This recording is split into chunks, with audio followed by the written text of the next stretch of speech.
ngandifane na Jesu awe mponesi wangu dizatenyine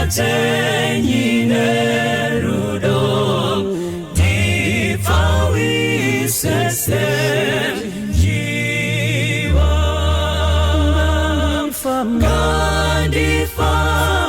sa Jesu murendo rweri pasi diri murombo mweya karaine nimponesi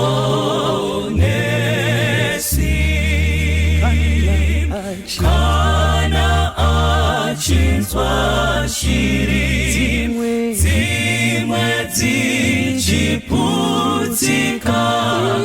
adziitire mutsa ngedi anondizwawo anonditungamira nekundiregerera ngandiitwe mutsvene karaine nimponesi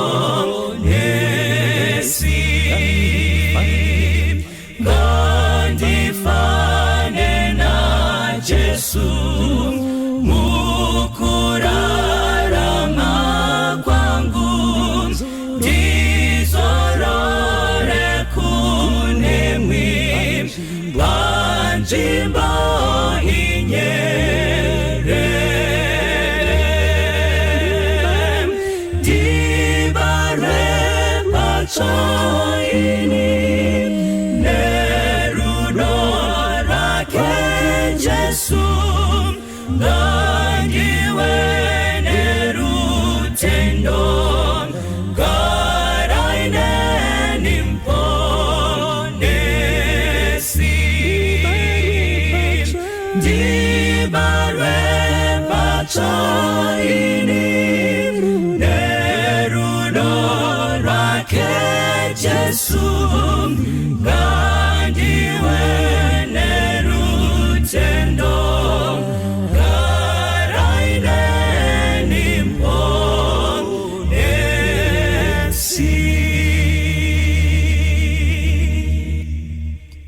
Toda kutenda Mwari watitendera kusangana nyama nemweya zviri pamwe chete.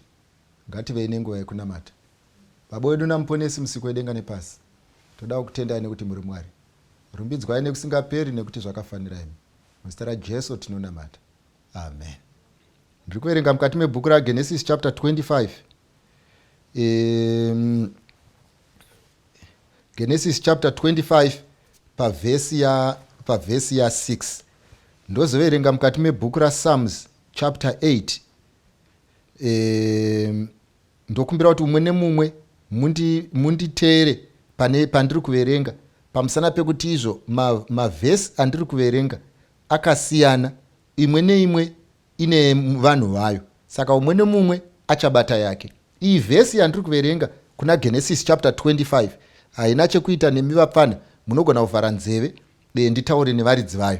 Ndiri kuverenga pavhesi ya6 inoti izvo: asi vanakomana vavarongo vaAbhurahama vaakanga anavo, Abhurahama wakavapa zvipo, akavatuma iye achiri mupenyu, vabve kuna Isaka mwanakomana wake, vaende kumabvazuva, kunyika yokumabvazuva. NdiAbhurahama. What Abraham did ndeyekuti izvo akanga ane mwanakomana wake waakanga aita naSera. Mushure mekunge Sera afa, Abhurahama haana kupedza kuroora, akaramba achiroora. Saka Abhurahama aroora, bhaibheri rangu riri kuisa pachena kuti Abhurahama akaramba achibereka. Saka aramba achibereka, bhaibheri rinoti Abhurahama manje aona kuti mazuva ake afamba. Zvaanoita ndezvekuti anogara pasi obva ati, before I die I want to put order in my house. Because vana vake aivaziva, maproblems achauya aivaziva, pakunetsana kuchaita panhaka aipaziva, kuti nyangwe imba yatigere ichanetsa aizviziva, kuti achatonga ndiani aizviziva. anosara pamba ndiani inyaya ichanetsa aizviziva. And what does Abraham do? Haaende mberi achingoramba achingobereka. Anochitora vaabereka ogara navo pasi ovataurira kuti makomredzi ndakuenda, ndichiri mupenyu, izvi ndizvo zvandakukuitirai. Ndokubva ati kune wekutanga ndokumupa zvaakamupa, kune wechipiri ndokumupa zvaakamupa, kune wechitatu ndokumupa zvavakavapa. Akati imimi pano pamusha mese hamusisina nzvimbo, chifambai muende. Zvikanzi ivo vakafamba vaenda. Why? Pamusana pekuti Abraham took responsibility yemaactions ake. Abraham akaita zvaaifangwa kuita sababa asati afa. And Abraham haana kungoita wishful thinking. He acted. No matter how much it pained him, he did what a father was supposed to do. Apedza kuita zvaifangwa kuitwa nababa, akasiya aronga musha wake. Isaac haana kusara achizoronga nyaya dzababa. Isaac haana kusara achizogariswa matara ababa. Isaac haana kusara achizointroducedwa kumanani rezi akanga aitwa nababa akazoerekana achiuya. Isaac haana kusara achizosangana nevakoma nevaning'ina pamariro. Why? Pamusana pekuti izvo what was supposed to be done was done when the man was still living. Now ndine machallenges andinawo panapa ari kunetsa vana vangu. Andinoda kuti titaurirane nemi vakuru sevanhu vane pfungwa dzinopanana moto. Andoda kuti tiwirirane nemi vadhara vezera rakafanana nerangu. Andinoda kuti imimi musati mafa, because muchafa. Hakuna unorarama nekusingaperi. Hakuna uchatenderera nekusingaperi. Kudriver mungadriver hamudrive nekusingaperi. Munonzi chef kubasa asi hamuzoiti chef nekusingaperi. Muchapensionwa pano pasi, mozopensionwa naiye musiki wedenga nepasi. Saka hapana munhu ari muhadhi nekusingaperi. Munotyisa but hamuzotyisi nekusingaperi. Saka kunemi munotyisa nemusingatyisi, I am talking to all of you. Ndoda kuti mugare pasi panapa nenyaya dzatiri kutaura nezvadzo, musiye maisa these things in order like mature people. Munofanirwa kugara pasi paratidza kuti paive nababa pamba pano, paive nemunhu mukuru pamba pano, paive neanotonga pamba pano, paive nemunhu ane dzinopanana moto pamba pano. Itai zvakaita mukoma wenyu Abraham mushure mekunge aakuda kufa. Chinhu chekutanga chandoda kukuudzai ndechekuti izvo kune vamwe venyu vagerapo vane nyaya dziri kunetsa. Imimi munozviziva mune mari, imimi munozviziva mune mabhizinesi, asi munozviziva imimi kuti zvinhu zvenyu zvamakaita izvi hakuna kuronga kwamakaita. Munozviziva kuti zvinhu zvenyu izvi mune zvikwambo zvenyu zvamakaenda muchinotuta. Munozviziva kuti imimi n'anga dzamakaenda ndimunodziziva. Imimi munozviziva matenda amakapiwa ndimunoaziva. Imimi munozviziva madhimanzi ezvikwambo zvenyu ndimunoaziva. Hakuna munhu anotenderwa kufa asati aita zvakaita Abraham. Sort your things out. Zvinoda kudzokerwa kuchipinge enda unodzosera. Zvinoda kudzokerwa kubhoera enda unodzosera. Zvinoda kudzoserwa kuMalawi enda unodzoserwa. Zvawakanotora kuMozambique enda unodzoserwa. Vana havafanirwe kusara vachiisa zvinhu in order zvakaitwa nemurume mukuru achitsvaka achida achiziva. I want to tell you, do not be indifferent. Usavenge TV, usavenge phone, usavenge watch. Ndiri kuti inini patiri kutaura iko zvinezvi zvakanyanyisa kunaka kuti munhu usati wafa gadzirisa zvinhu zvako izvi. Ende ndoda kukuudzai mese muri apa, hakuna wakapiwa detika, hakuna unoziva kuti unoenda rini, hakuna unoziva kuti unofa rini. Usasiye kuti zvinhu izvi zvogadzirika mangwana. Dzorerai zvinhu izvi kwamakazvitora nekuti imimi ndimi munozviziva. Hongu maizvida kuti mupromote kubasa, ndobva mapromotwa, makaita zvakanaka. Hongu maizvida kuti mabhazi akawanda, makaita zvakanaka. Hongu maizvida kuti muite dumbu, makaita zvakanaka. Hongu maizvida kuti mutyise pachechi, makaita zvakanaka. Hongu maizvida kuti mutyise kubasa, makaita zvakanaka. Hongu maizvida kuti muite boxing, makaita zvakanaka. Vamwe venyu maizvida kuti mutambe bhora ramakanga musingagoni, makaita zvamakaita. Vamwe venyu maizvida kuti imimi muimbe, muite mukurumbira wekuimba, makaita zvakanaka. Mubvunzo wada kuda kutaura ndewekuti izvo, asi muzive kuti hatidi cooperative pazvinhu zvemunhu. Murume umwe neumwe usati wafa gadzirisa zvinhu zvako. Murume umwe neumwe usati wafa dzorera zvawakaromba. Murume neumwe usati wafa dzokera kunganga yakakupa. Ndiwo unoziva kwazvakabva. Kana isusu sevana tichizvida tichanotora zvedu. Kana isusu sevana taakuda bhora tichazonotora zvedu. Ndinokukumbirisai nemweya washi kuti rongekai pachinhu ichi. Ndaitaura umwe musi ndichitaura neumwe mwanasikana tichitaura nyaya akanditi izvo ndine chinhu chimwe chete chinondirwadza muupenyu. ndikati chii, zvikanzi baba vangu vanondidongorera kana ndichigeza, ende chinoita kuti vandidongorere vane mushongo wavakapiwa wavakanzi vanofanirwa kurara nesu. Isusu hatikwanise kuita izvozvo, ende baba vedu vagara vari on our back for a very long time. Mudhara, ndoda kuti ndikuudze, izvo iri panapa ndeyekuti izvo kana une zvinhu zvako dzorera.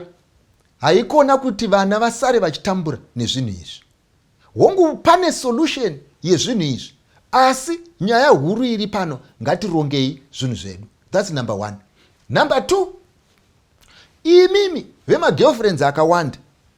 KuHighfields mune magirlfriend, kuMbare mune magirlfriends, kuChipinge mune magirlfriend, kubasa une magirlfriend. Ende vana vako jahwi nefararira.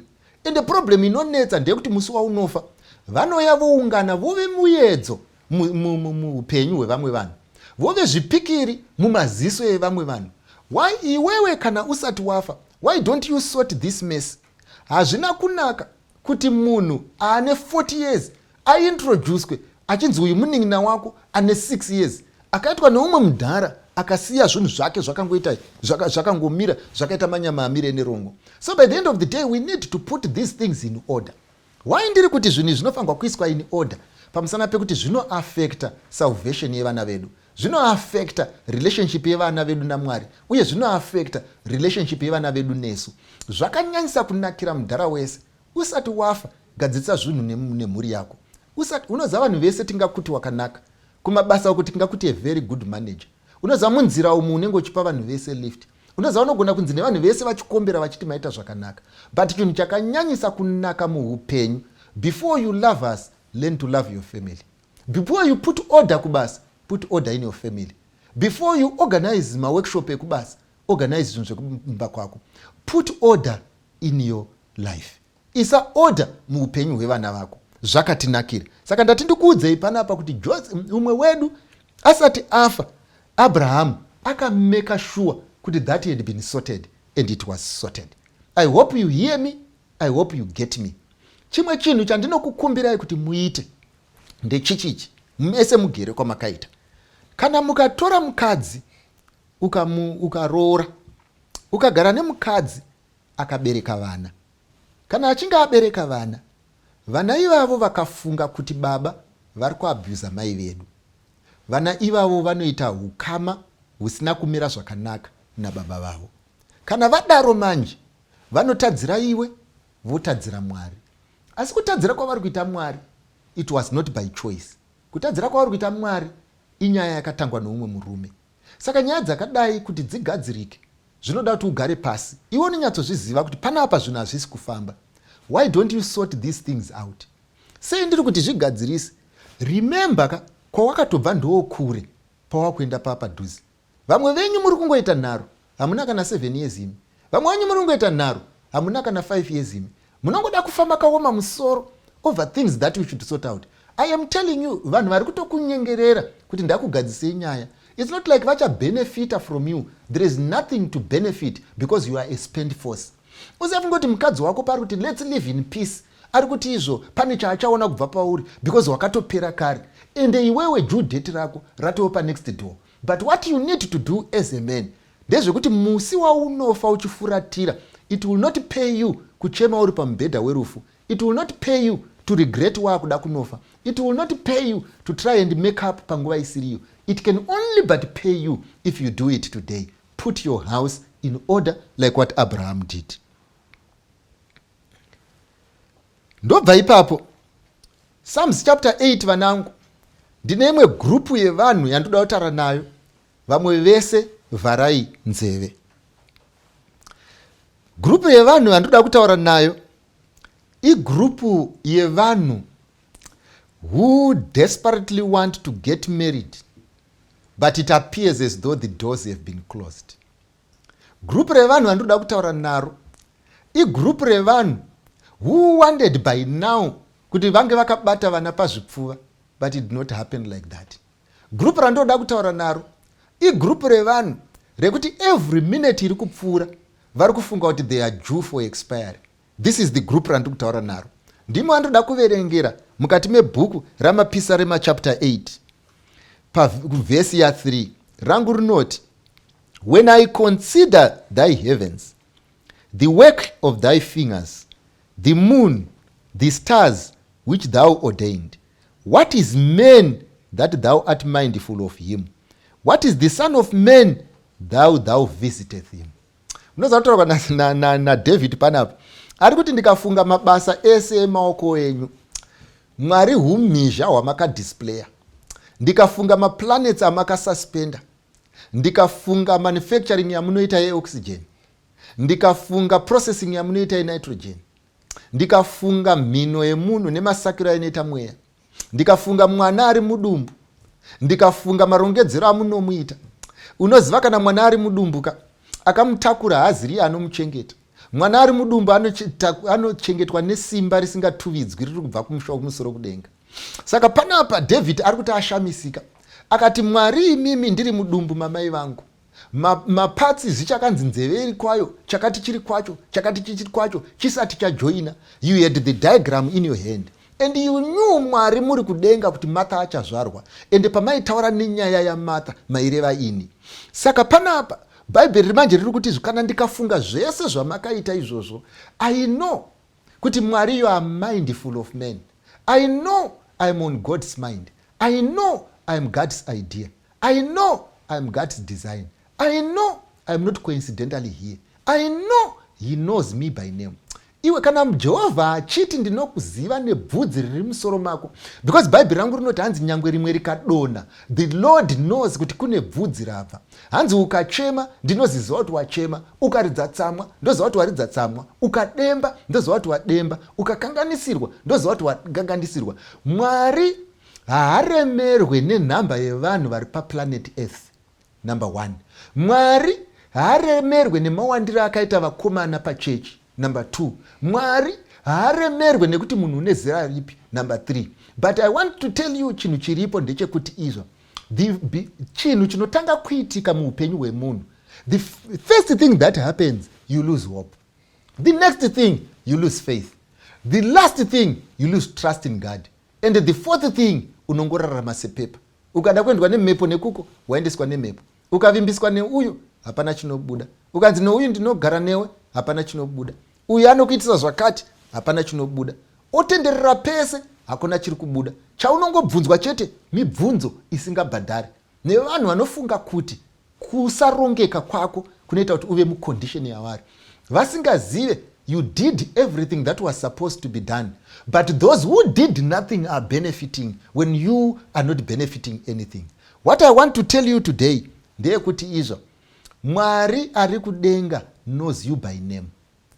It's only that iwewe ndiwe waane pfungwa yekufunga kuti Mwari haakuzivi. I am telling you, God knows you. Pane rimwe bhuku randoverenga rakanyorwa neumwe mudzimai so anonzi E.G. White. Mudzimai anoti izvo, hanzi patichaponeswa taenda kudenga, hanzi vanhu vachabvunza mubvunzo kuti kwa mapaseo ese ayo ari ukoyo asina kuvhurwa ndeani. Zvonzi izvo nengirozi dzakutaura, these were answers to prayers that were uttered by men, but when we got there they were no longer in position.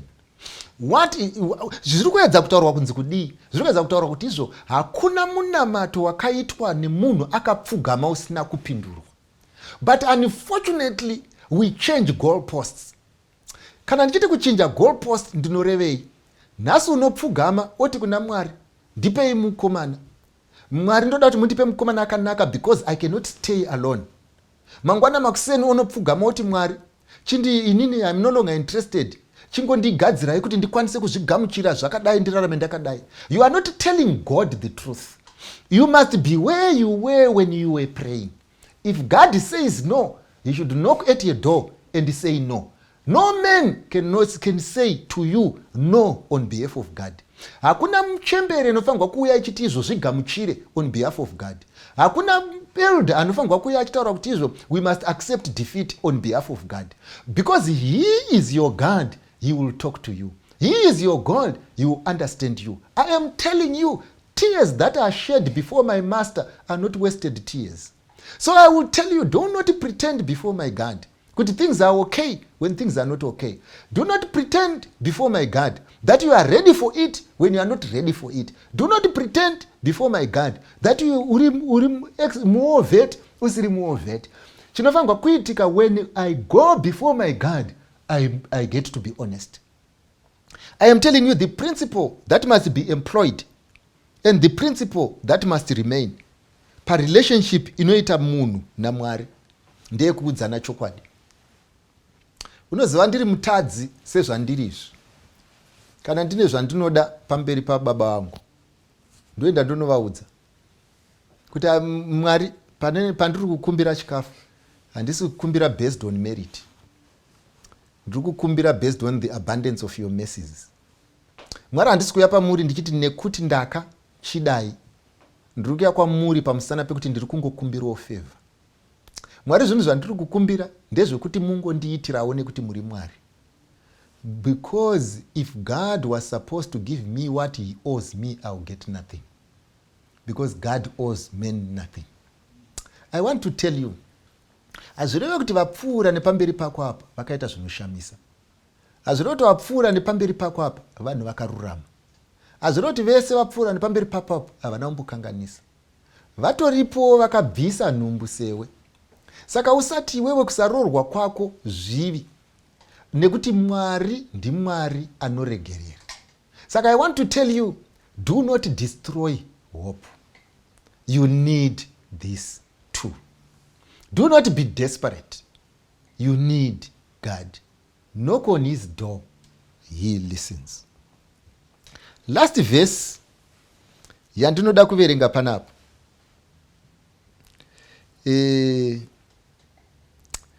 iri kuna Colossians chapter 1 verse ya 16. Yangu inoti, nokuti maari ndemuna Jesu zvinhu zvose zvakasikwa, zviri kudenga napanyika, zvinoonekwa nezvisingaonekwe, zviri zvigaro zvovushe kuna vushe, kana vabati kana masimba, zvinhu zvose zvakasikwa naye uye zviripo nekuda kwake. Ndodzokorora. Bhaibheri riri kuti izvo, hakuna chiri pano pasi coincidentally. Hanzi zvinhu zvose zvakasikwa naye, uye zvese zvinobatana maari, uye zvose zvakaitirwa iye, zvikanzi uye zvose zviripo nekuda kwake. Ndoda kuti mupabate.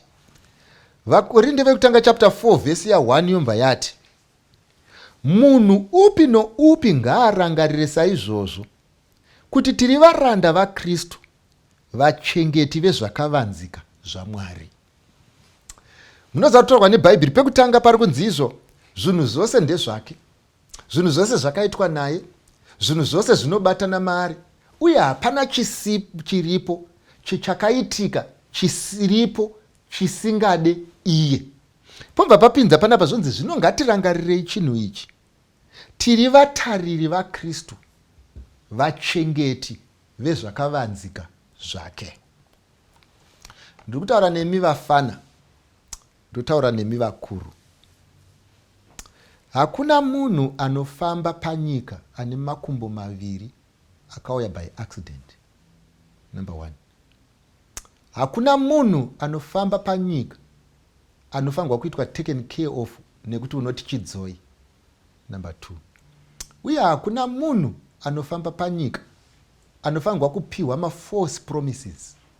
Pamusana pekuti Bhaibheri rangu riri kuisa pachena kuti Mwari anoshanyira munhu wese.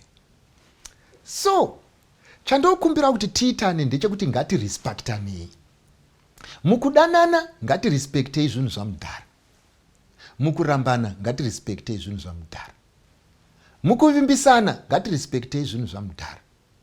Mukusavimbisana ngatirespektei zvinhu zvamudhara. Mukuseka ngatirespektei zvinhu zvamudhara. Mukusaseka ngatirespektei zvinhu zvamudhara. Vakaroora ngatirespektei zvinhu zvamudhara. Uye vakaroorwa ngatirespektei zvinhu zvamudhara. Vana vamwene kana taona varoora ngatirespektei zvinhu zvamudhara. Uye varoora kana maona vamwene ngatirespektei zvinhu zvamudhara. Because Bhaibheri rangu riri kuti ndatizivei chinhu ichi, isusu tiri vatariri vezvakavanzika zvaKristu. Why? Because iye Kristu ndiye anoona capacity iri mumunhu. Iye Kristu ndiye anoona capacity muno umwe nemumwe. Ngatiregei kuzvidzana, ngatiregei kushemedzana, Ngatiregei kurwadzisana, ngatiregei kuisirana pasi. Why? Tiri vachengeti vezvinhu zvamudhara. Ndoda kuti paunopinda mumba nhasi, kana uri mwana wakatarisa mai vako, uzive kuti izvo mai vako, iwewe uvachengete mune zvakanaka, zvinhu zvamudhara. Uvarespekte mune zvakanaka, zvinhu zvamudhara. Uvateerere mune zvakanaka, zvinhu zvamudhara. Behavior yako isavachemedze, zvinhu zvamudhara. Kamusutiro kaunoita kasavachemedze, zvinhu zvamudhara. Madrugs awakuda kutora asavachemedze, zvinhu zvamudhara. Ndati tiri vatariri vezvinhu zvakavanzika zvaKristu. Ngatizivei chinhu ichi, zvinhu izvi, zvinhu zvamudhara. Uye ndoda kuti iwe kana uchipinda mumba wakatarisa mudhara wako, uzive chinhu ichi. Mudhara kana anga iwe unongoona mhanza, mudhara anoona zvikuru kudarika mhanza. Iwe unongoona mavende, mudhara anoona zvinhu zvikuru kudarika mavende. Iwe unoona munhu asina capacity, mudhara anoona zvinhu zvine capacity. Vanhu vaMwari mukurarama semhuri, chengeta zvinhu zvamudhara.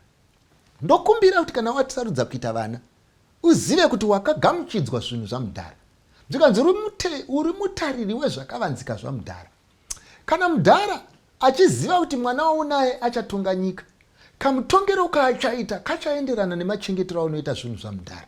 Saka ndokumbira kuti tese takagara vanhu vaMwari tibatane nekuziva kuti zvinhu zviri panapa izvi, zvinhu zvamudhara. Zvinhu zviri panapa izvi, zvinhu zvamudhara. Let's respect each other. Let's respect each other. Let's be there for each other. Let's accept each other. Ngatibatanei. Saka nhasi unondisati ndanamata vana vangu ndoda kumbokuudzai. If you are double crossing someone, uri kukanganisira zvinhu zvamudhara. Kana uri kuvimbisa kuroora munhu waunoziva kuti hauroori, uri kukanganisa zvinhu zvamudhara. Kana iwewe uri kuronga kuramba zvinhu zvaunoziva ndezvako, uri kukanganisa zvinhu zvamudhara. Munhu wawakamitisa uyu, wauri kuudza kuti ita plani nenhumbu yaunayo, uri kukanganisa zvinhu zvamudhara. Pakunakidzwa kwezvinhu izvi manga muri mesi, pakuremerwa kwezvinhu izvi wakutakidza mwana woumwe. Ndonoziva kuti chinorwadza ndechekuti iwe uri kutoafodha kuenda kupati, you don't even care umwe munhu akaremerwa. Varipo nhasi vanhu vakanditeerera pano vakanditarisa. Mutori nemimba dzapa 6 months dziri uko dzamuri kuramba. Vamwe mune dzine 2 months dzamuri kuramba. Vamwe dzamunadzo asati dzatozikanwa nevabereki dzamuri kuramba. Muri kukanganisa zvinhu zvamudhara. Why can't you own up and respect zvinhu zvamudhara? Garai pasi, mugarirane pasi, musabatane rafu. Musagare dare rekuronga vanhu sezvinonzi ndimi Mwari. Kudenga kuna Mwari. Zvinhu zvose zvakasikwa naye. Zvinhu zvose zvinobatana maari. Uye zvinhu zvose zvakaitirwa iye. Ngatinamatei. Baba wedu namuponesi musiki wedenga nepasi, rumbidzwai nekusingaperi nekuti zvakafanira imi. Nyasha nembiri nerugare dei zvingave zvenyu. Muzita raJesu ndinonamata. Amen.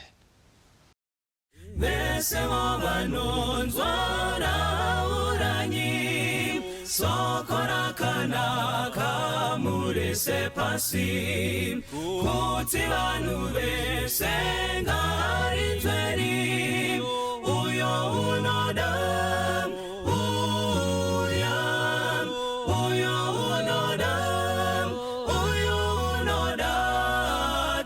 soko pagomone mikana, Baba wadikanwa ari kudaidza, uyo unoda, uyo unouya nasi uya, pinda pamusiwo wazarurirwa, Jesu ndiye nzira yeidiyega, uyo unoda,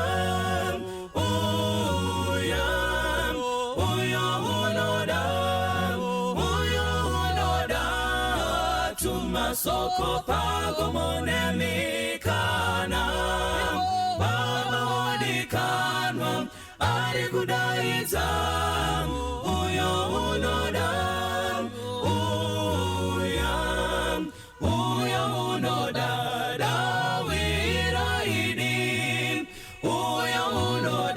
Ziwira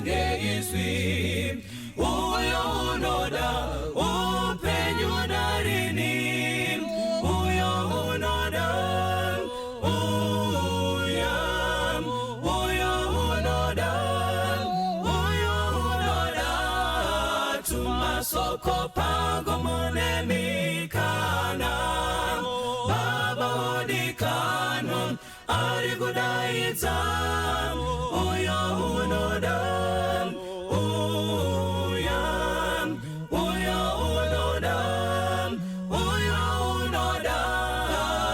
masoko pagomone mikana baba odikanwa ari kudaidza uyo unoda uya baba odikanwa ari kudaidza uyo unoda uya baba odikanwa ari kudaidza